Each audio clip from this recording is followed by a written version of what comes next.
لبگوید من چنی بوسیده ام چشم گوید چیده ام غمزه حرام گوش گوید چیده ام سمر الکلام হাতকে যখন বলবেন আল্লাহ তুমি কথা বলো, যেই হাত কখনোই কথা বলতে পারে না, দুনিয়ার সব মানুষ এ কথা একমত, হাত কথা বলতে পারে না, কিন্তু আল্লাহ যখন কুদরতের পাওয়ার দান করবেন তখন কথা বলবে। আমাদের চোখ কথা বলতে পারে না, আল্লাহ যদি কুদরতের ক্ষমতা দেন পারবেন? গাছ কথা বলতে পারে না, আল্লাহ যদি চায় পারবে। শিশু বাচ্চা কথা বলতে পারে না, আল্লাহ চাইলে পারবে। হাতকে বলবে বলো, তখন হাত বলবে। কেমনে বলবে সেটা আল্লাহ ভালো জানেন। সাক্ষী দিবে, হে আল্লাহ তুমি দুটো হাত আমাকে দিয়েছো, আমার ডিউটি ছিল কল্যাণের পথেই হাত ব্যয় করবে। তোমার বান্দা এই হাতের দ্বারা মা বাবার কল্যাণে কাজ করবে, করে নাই। হাতের আঙ্গুল দিয়ে কোরআন ধরে ধরে পড়বে, পড়ে নাই। হাতের মধ্যে কলম নিয়ে মানুষের কল্যাণে কলমকে ব্যবহার করবে, বরং উল্টা করেছে। এই হাতের দ্বারা কলমটা উল্টা দিকে চালিয়ে গরিবের উপরে জুলুম করেছে, মা বাবার বিরুদ্ধে হাত ব্যবহার করেছে। এই হাত আলেম ওলামার বিরুদ্ধে ব্যবহার করেছে। কি আছে না? ফেসবুকে যারা অন্য মানুষের দোষ লেখে, এটার নাম গীবত। গীবত গাওয়া হারাম, শোনা হারাম, লেখা হারাম। আর আমরা মোবাইল আছে বসে বসে একজনের বিরুদ্ধে লেখলাম, মানুষের ইজ্জতকে নষ্ট করার জন্য পাগল পারা হয়ে থাকে। অথচ একটা মানুষ হিসাবে মানুষের ইজ্জত হেফাজত করা এটা দায়িত্ব। এভাবে কথা বলবে। জবান আল্লাহর কাছে কথা বলবেন, হে মালিক এ জবানের দ্বারা তেলাওয়াত করবে, করে নাই। জবানের দ্বারা জিকির করবে, দরুদ পড়বে, পড়ে নাই, জিকির করে নাই। বরং এই জবানের দ্বারা গীবত করে করে সময় কাটিয়েছে। এই জবানের দ্বারা মিথ্যা কথা বলেছে, এই জবানের মাধ্যমে গালি দিয়েছে। চোখ বলো তোমার হক আদায় করা হলো নাকি? চোখ বলবেন, হে মালিক দুটো চোখ তুমি দিয়েছো, মা বাবার চেহারা দেখবে সওয়াব, দেখে নাই। এই চক্ষু দিয়া কোরআন খুলে তাকায় তাকায় দেখবে সওয়াব, দেখে নাই। দুটো চোখ দিয়া আলেম দেখবে সওয়াব, এ চোখ দিয়া রবের কুদরত দেখবে, আসমান জমিন দেখবে, সওয়াব দেখে নাই। এই চোখ দিয়া বাইতুল্লাহর দিকে তাকায় তাকায় দেখবে, আর সওয়াব দেখে নাই। বরং তোমার বান্দা দরওয়াজা জানালা বন্ধ করে মোবাইলটা হাতের মধ্যে নিয়া সারাটা রাত শুধু জেনা দেখেছে, গুনাহ দেখে দেখে সময় কাটিয়েছে। সারা রাত দরওয়াজাও বন্ধ, জানালাও বন্ধ, চোখ দুটো দিয়া তাকায় তাকায় বেগানা দেখেছে আর নাচ গান দেখেছে। এইরকম আসামি আমাদের সমাজে আসেনি? ঘরে ঘরে ঘরে ঘরে গুনাহ চলে। এত পরিমাণ গুনাহ, ঘরে ঘরে মোবাইলটা ওপেন করে সারা রাত জেনার প্র্যাকটিস চলে। চোখের জেনা, জবানের জেনা, অন্তরের জেনা, হাতের জেনা।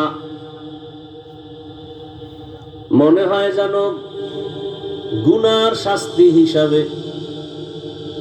ঘুম থেকে উঠে দেখবে তার চেহারাটা শূকরের মতো, বানরের মতো হয়ে গেছে।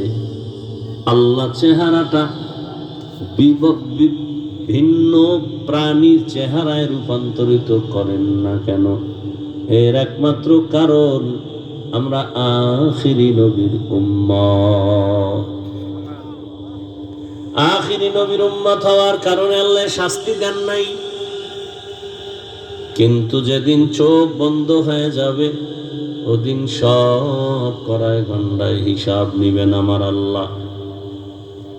পা কথা বলবে, হে মালিক, এই পা দিয়া মসজিদে হেঁটে হেঁটে যাবে, এই পা দিয়া কোরআনের বাগানে যাবে, ওলামায়ে কেরামের মোলাকাতে যাবে, কিন্তু এই পা দিয়া বান্দা মন্দিরে গেছে, মসজিদে যায় নাই, যাত্রার প্যান্ডেলে গেছে, কোরআনের প্যান্ডেলে যায় নাই।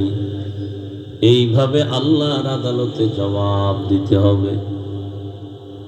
এজন্য আল্লাহ তাআলা বলেন, আসামির কাঠগড়ায় দাঁড়ালে তো উপায় হবে না, জাহান্নাম ছাড়া উপায় নাই। এ কারণে আমার রব বলেন, আমি চাই তুমি বিনা হিসাবে আসামির কাঠগড়ায় দাঁড়ানোর আগেই তুমি জান্নাতে যাবে। আমি আল্লাহ চাই তুমি জান্নাতে যাও। আমি আল্লাহ পাক চাই না তুমি জাহান্নামে যাও। ওই জান্নাত যদি তুমি বিনা হিসাবে পেতে চাও, দুনিয়াতে থেকে তুমি ওই জান্নাতের টিকিট ওপেন করো, গুনাহমুক্ত জীবন নিয়ে আমার আদালতে হাজির হও। আর গুনাহমুক্ত জীবন থেকে তুমি যদি পবিত্রতা অর্জন করে জান্নাতে যেতে চাও, আল্লাহ তাআলা বলেন তুমি মুসলমান হইয়া মরণ বরণ করো। মুসলমান না হইয়া মরণের বিছানায় যেও না রে গোলাম। মরণ তোমার ঈমানের সাথে হয়, এই ফিকিরে থাকো। আল্লাহ পাক বলেন আমাকে ভয় কর, ভয় করার মতো হক আদায় করে।